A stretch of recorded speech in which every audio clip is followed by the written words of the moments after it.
আসসালামু আলাইকুম। তোমরা যারা জাতীয় বিশ্ববিদ্যালয়ের অধীনে ডিগ্রি প্রথম বর্ষে অর্থাৎ 2025-26 শিক্ষাবর্ষে ডিগ্রির প্রথম বর্ষে ভর্তির জন্য আবেদন করতে চাচ্ছ, এই ভিডিওটা তোমাদের জন্যই। কারণ এই ভিডিওতে আমি স্টেপ বাই স্টেপ তুমি তোমার হাতে থাকা মোবাইল ফোন দিয়ে, একটা নর্মাল ফোনও যদি হয়, শুধুমাত্র টাচ ফোন হলেই হবে, একটা নর্মাল হলেও তুমি তোমার হাতে থাকা মোবাইল ফোন দিয়ে নিজেই আবেদনটা করতে পারবা। ভিডিওটা যদি শুরু থেকে শেষ পর্যন্ত দেখো, আমি স্টেপ বাই স্টেপ সম্পূর্ণ দেখিয়ে দেবো। তুমি তোমার নিজের ফোন দিয়েই তুমি করতে পারবা, কোনো কম্পিউটার দোকানে যাওয়া লাগবে না। তোমরা গুগল ক্রোম, ফায়ারফক্স বা অপেরা যে কোনো ব্রাউজার দিয়ে এখানে আসতে পারবা।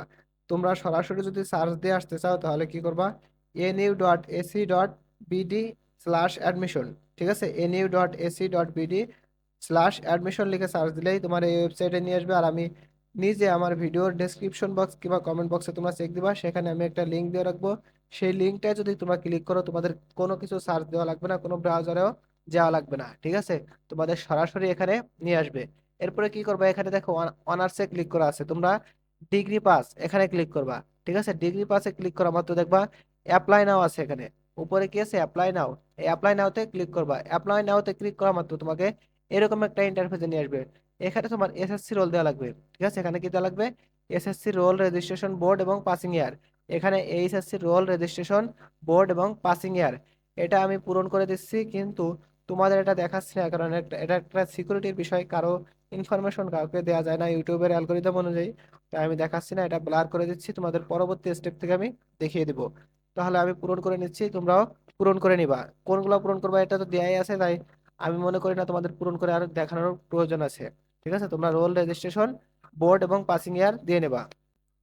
পাসিং ইয়ারটা কি, তুমি কোন সালে পাশ করেছো সেটা, ঠিক আছে। সর্বনিম্ন 21 সালে এসএসসি এবং এইচএসসি থাকা লাগবে 23 সালে, ঠিক আছে। আমার পূরণ করা হয়ে গেছে, আমি নেক্সটে ক্লিক করলাম। নেক্সটে ক্লিক করা মাত্র তোমাকে দ্বিতীয় স্টেপে নিয়ে আসবে। দ্বিতীয় স্টেপে কি করবে, তোমার সম্পূর্ণ তথ্যটা দেখাবে, ঠিক আছে। দ্বিতীয় স্টেপে তোমার সম্পূর্ণ তথ্যটা দেখাবে।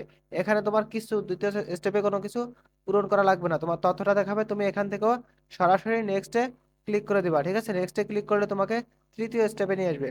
এখানে দেখো ইলিজিবল কোর্স লিস্ট আছে। প্রথমেই ইলিজিবল কোর্স লিস্ট, এখানে আমার যোগ্যতা অনুযায়ী আমি কোন কোন কোর্সগুলো আবেদন করতে পারবো, অর্থাৎ বিএ, বিবিএ, বিএসএস, আমি কোনগুলো আবেদন করতে পারবো সেটা দেখাচ্ছে। এটা তোমার জন্য কোনগুলো এলিজিবল হবে সেগুলো দেখাই দেবে, তুমি এইগুলাই আবেদন করতে পারবা, যেগুলো তোমাদের মাত্র শো করবে। তোমরা এখানে মানবিকের স্টুডেন্টরাও কমার্সের যে ডিপার্টমেন্টগুলো আছে, এখানে কোর্সগুলো আছে সেখানে আবেদন করতে পারবা। এবং কমার্সের ডিপার্টমেন্টরাও, আর্টসের অর্থাৎ মানবিকের ডিপার্টমেন্টগুলোই আবেদন করতে পারবা। শুধুমাত্র তোমরা বিজ্ঞানের কোনো ডিপার্টমেন্টে আবেদন করতে পারবা না, কিন্তু বিজ্ঞানের ডিপার্টমেন্টটা তোমাদের যে কোনো ডিপার্টমেন্টে আবেদন করতে পারবে। এখানে কি করবা, প্রথমে কলেজ সিলেকশন, এখানে এসে সিলেক্ট ডিভিশন, অর্থাৎ তুমি কোন বিভাগের স্টুডেন্ট সেটা দেওয়া লাগবে। ঠিক আছে, আমি এখানে ঢাকা বিভাগ দিলাম। তারপরে কি করা লাগবে, তোমার সিলেক্ট ডিস্ট্রিক্ট। ঠিক আছে, সিলেক্ট ডিস্ট্রিক্ট আমি মনে করো এখানে গোপালগঞ্জ সিলেক্ট করলাম। ঠিক আছে, দেখো আমি যদি এখানে ধরো গোপালগঞ্জ গভর্নমেন্ট কলেজ দিলাম, ঠিক আছে।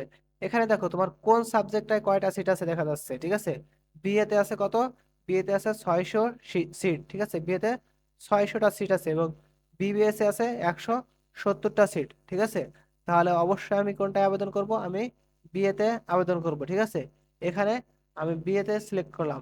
ঠিক আছে, বিএতে সিলেক্ট করা মাত্র দেখো চাপ দিছি একবার, এই পাশে চলে আসছে। ঠিক আছে, চাপ দিছি একবার, এ পাশে চলে আসছে।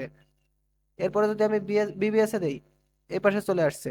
ঠিক আছে, অর্থাৎ আমার যেই কোর্সগুলো ভালো লাগে সবচাইতে বেশি, যদি আমি আমার রেজাল্ট খারাপ হয় তাহলে দেখবো আমি কোনটায় সিট বেশি আছে। ঠিক আছে, কোনটায় সিট বেশি আছে।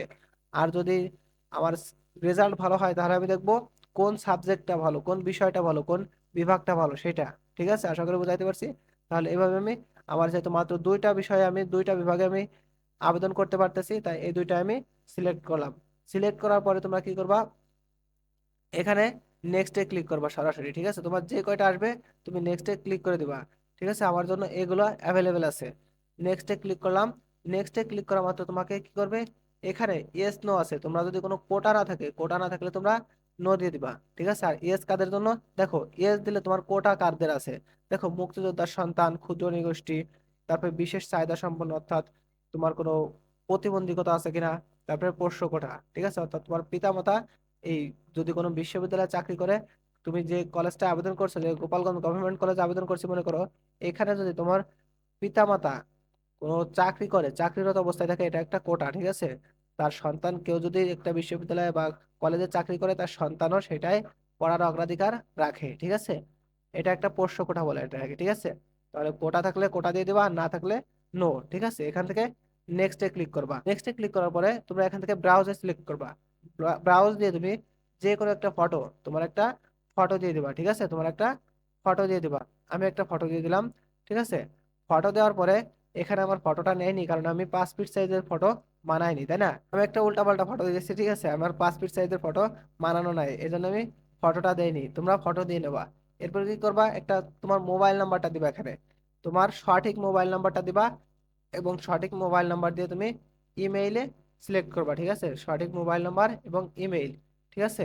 তাহলে তুমি তোমার মোবাইল নাম্বার এবং ইমেইল এটা দেওয়ার পরে তোমার এখানে নেক্সটে চাপ দেওয়ার অপশনটা এনেবল হবে, ঠিক আছে। এখন আমরা যেহেতু এগুলো দিই নেই, তো আমার এটা নেক্সটে ক্লিক করা যাচ্ছে না। তোমরা এগুলো দিলে নেক্সটে ক্লিক করতে পারবা, এবং নেক্সটে ক্লিক করা মাত্র তুমি সাবমিট বাটন পাবা।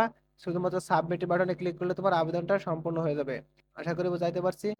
তোমার আবেদনটা সম্পন্ন করার পরে দেখবা তুমি যে কলেজটায় আবেদন করেছো সেই কলেজটা থেকে অবশ্যই একটা নোটিশ প্রকাশ করবে। দেখবা সেই কলেজে অনলাইনে টাকা পেমেন্ট করা যায় কিনা, ঠিক আছে। ওই নোটিশে উল্লেখ থাকবে অনলাইনে পেমেন্ট করা গেলে তোমরা কলেজ থেকে যে নির্দেশনা দিবে সেই নির্দেশনা অনুযায়ী টাকাটা সাবমিট করবা। এবং যদি অনলাইনে না দেওয়া যায়, তাহলে সরাসরি তোমরা যে আবেদন করছো এই আবেদন কপিটা তোমরা ডাউনলোড করে সেই আবেদন কপিটা নিয়ে চলে যাবা তোমরা সরাসরি সেই কলেজে। কলেজে গিয়ে তোমরা 1,000 টাকা জমা দেবা, ঠিক আছে। এর বাইরে যদি তোমাদের কোনো প্রশ্ন থাকে অবশ্যই কমেন্টে প্রশ্ন করে যাবা, কোথাও বুঝতে অসুবিধা হলে অবশ্যই কমেন্ট করবা, আমি বুঝিয়ে দেওয়ার চেষ্টা করব। তো ভালো থেকো তোমরা সবাই। আল্লাহ হাফেজ।